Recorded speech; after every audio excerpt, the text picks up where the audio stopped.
আসসালামু আলাইকুম রহমতুল্লাহ বরকাতু। আমরা এখন ডায়মন্ড হারবারের উদ্দেশ্যে বেরোবো। ফর্ম জমা দেওয়ার উদ্দেশ্য বেরিয়ে গিয়েছি বাড়ি থেকে। টোটোয় আমরা এখন বসে আছি। আমাদের কাছে এখন যারা ব্রিজ থেকে আমরা পেরিয়ে গিয়ে এসেছি, এখন ট্রেনে বলতে আছি। এরপরে কিছুক্ষণের মধ্যে আমরা ডায়মন্ডে পৌঁছাবো ইনশাল্লাহ। ডায়মন্ডে পৌঁছে গিয়েছি, ওখান থেকে জমা দিয়ে আমরা চলে এসেছি ছোটো নদীর পাড়ে।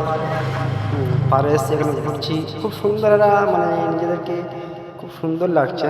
যে আমাদের লেগে আমাদের পশ্চিমবাংলা সরকার যে এত মানে ভাবে আর কি। আমার এই বন্ধুরা একটু হারামি আছে, মানে এই বন্ধুরা একটু মানে আর কি করছে আর কি। যেখানে সেখানে খালি যাওয়া আসা বসে যাচ্ছে।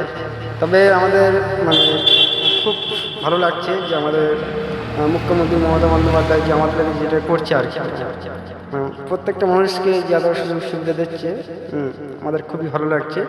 আমার এই বন্ধুদের ট্রেন এসছে, ট্রেন লেগে বসে আছে। ট্রেন আমার ছাড়ানি বলে লাস্টে বসে আছে, কী করবে। তারপর ট্রেনে এসে গিয়েছে, আমার ট্রেনের টাইম হয়নি বলে আমরা বসে আছি। দুটো বন্ধু বসে আছে, এই ট্রেন দাঁড়িয়ে আছে, দেখুন খুব সুন্দর লাগছে।